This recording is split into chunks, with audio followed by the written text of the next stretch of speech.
क्या तुमने solo levelling की स्टोरी पूरी कर ली है और उसी के जैसी कोई और स्टोरी देखना चाहते हो तो बिल्कुल सही जगह पर आए हो, क्योंकि इस मानवा में हम एक ऐसे लड़के के बारे में बात करने जा रहे हैं जो अपने बुरे हालातों से गुजरकर एक ताकतवर लड़का बन जाता है। और ये मानवा कुछ कुछ सोलो लेवलिंग जैसी ही है। तो चलो ज्यादा देर ना करते हुए अपने एपिसोड 1 को स्टार्ट करते हैं। कहानी शुरू होती है एक डेंजन टाइप जगह में, जहाँ पर एक 38 साल का लड़का जो हिंसू घायल होकर पड़ा हुआ है और वो उस बूढ़े आदमी को कोस रहा है, जिसकी वजह से ये लड़का यहाँ पर फंस गया है। तभी वहाँ पर एक बड़ा सा सांप आता है और उस लड़के को अपनी मौत बिल्कुल सामने दिखाई देती है। वो समझ नहीं पा रहा था कि सिचुएशन को कैसे हैंडल करे। ये लड़का यहाँ पर कैसे फंसा है और ऐसी क्या मजबूरी थी जो इसे इस डेंजन में आना पड़ा और इसकी जान पर बनाई। इसके लिए हमें 15 साल पीछे 2025 में जाना पड़ेगा, जब दुनिया में खास तरह के टॉम्ब यानी ईश्वर के मकबरे खुलने लगे थे और उनमें से स्पेशल टाइप के इक्विपमेंट बाहर आने लगे थे, जिनको रिलिक्स बोला जाता है। इन ऑब्जेक्ट ने पूरी दुनिया में चेंज लाकर रख दिया था, क्योंकि ये बहुत महंगे थे और खास भी थे, क्योंकि ये अपने मालिक को तरह तरह की सुपर नेचुरल पावर इस्तेमाल करने को अलाउ करते थे। फिर तो पूरी दुनिया में एक रेस लग गई और सब लोग रिलिक्स को ढूंढने लगे ताकि उनको भी सुपर नेचुरल पावर मिल जाए। जो हिंसू भी बाकी लोगों के जैसे रिलिक्स को ढूंढने निकल पड़ता है। काफी मेहनत करने के बाद जो हिंसू की सोई हुई किस्मत जाग गई और उसे एक ऐसा ऑब्जेक्ट मिला जो टॉम्ब और रिलिक्स की सटीक इंफॉर्मेशन बताता था, और इसका नाम था द आर्कियोलॉजिस्ट रिलिक्स। जो हिंसू के हाथों तो मानो कोई बड़ा खजाना लग गया था और वो अब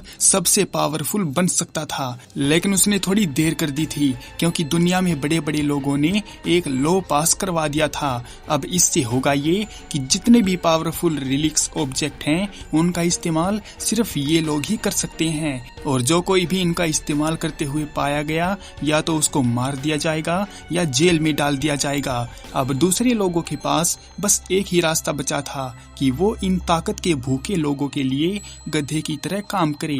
जो हिंसू के पास बढ़िया एक्सेप्शनल आर्कियोलॉजिस्ट स्किल थी, इसलिए उसको एक बड़ी कंपनी में हायर कर लिया जाता है और उसका मालिक ताइजुन वोन उसको किसी भी तरह की दिक्कत न होने का वादा करता है।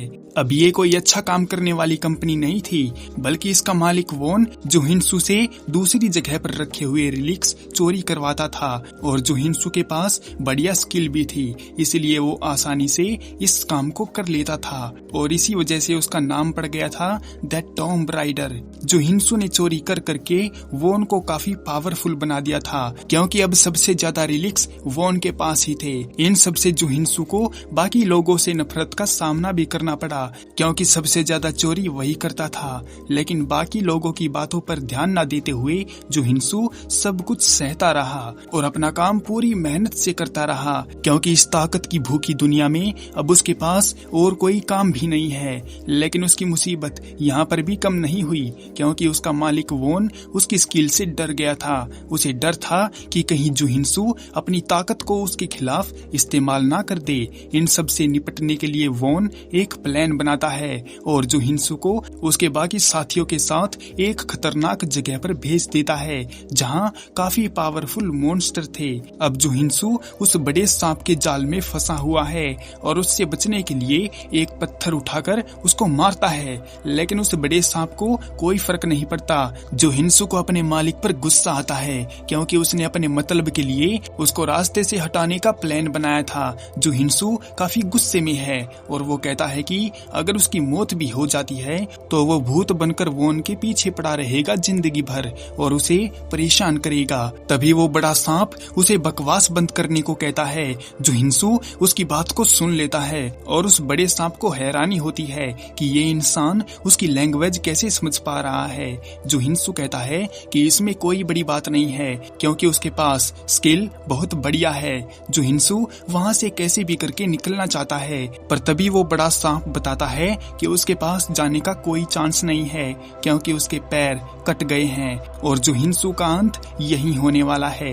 उसे हैरानी होती है कि जो हिंसू को वो बढ़िया ऑब्जेक्ट आर्कियोलॉजिस्ट रिलिक्स मिल गया था, लेकिन वो इसका इस्तेमाल ही नहीं कर पाया। जो हिंसू को भी गुस्सा आता है कि वो अपनी मर्जी से जिंदगी नहीं जी पाया और उस लालची वोन की वजह से अब अपनी जान से हाथ धोने वाला है। फिर वो बड़ा सांप जैसे ही उस पर हमला करने वाला होता है तो वहाँ पर एक लाइट जलने लगती है। वो दोनों समझ नहीं पाते कि वहाँ पर क्या हो रहा है।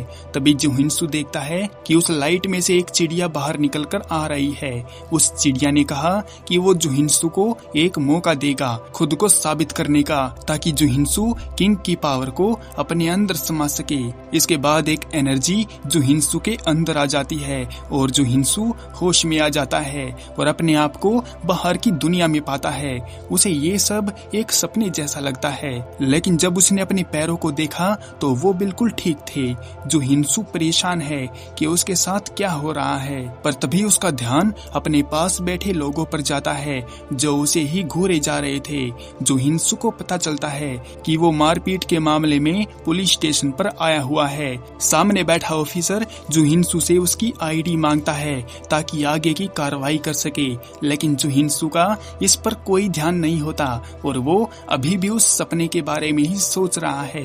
तभी वो ऑफिसर फिर से गर्म हो जाता है और उसे डांटता है कि इस साल तो उसके साथ कुछ अच्छा हो जाए, क्योंकि वो नहीं चाहता कि ये साल भी उसको परेशान करता रहे। ये सुनकर जुहिनसु हैरान हो जाता है, क्योंकि उसे पता चलता है कि वो 2025 में बैठा हुआ है और आज 1 जनवरी है। जुहिनसु बहुत ज्यादा सरप्राइज है, क्योंकि अब वो 15 साल पीछे आ गया है।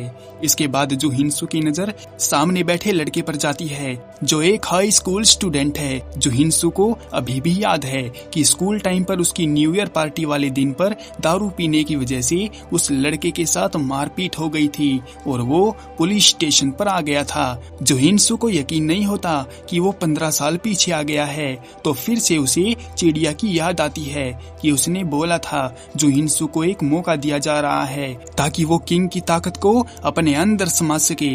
इस बात से जुहिनसु काफी ज्यादा खुश हो जाता है, क्योंकि वो अभी उस दुनिया में है जहाँ पर टॉम्ब अभी दुनिया के सामने नहीं आए हैं और ये उसके लिए सोने पर सुहागा जैसा है, क्योंकि कौन सा ऑब्जेक्ट कहाँ पर है ये उसे अच्छी तरह याद है और उनके दुनिया के सामने आने से पहले ही जुहिनसु उनको कलेक्ट कर सकता है और अपने आप को सबसे ताकतवर बना सकता है, क्योंकि फिलहाल दुनिया में सुपर नेचुरल पावर से रिलेटेड कोई भी कानून नहीं बना है जैसा 15 साल बाद बनने वाला था। अब जुहिनसु तैयार हो जाता है अपनी मर्जी की जिंदगी जीने के लिए। फिलहाल के लिए इस एपिसोड को यहीं पर एंड करते हैं। आगे की स्टोरी में क्या होने वाला है, क्या जुहिनसु सभी ऑब्जेक्ट को कलेक्ट कर सकता है या उसके सामने कोई और ही मुसीबत आ जाएगी, और उस चिड़िया का क्या रहस्य है वो हम आने वाले एपिसोड में देखेंगे।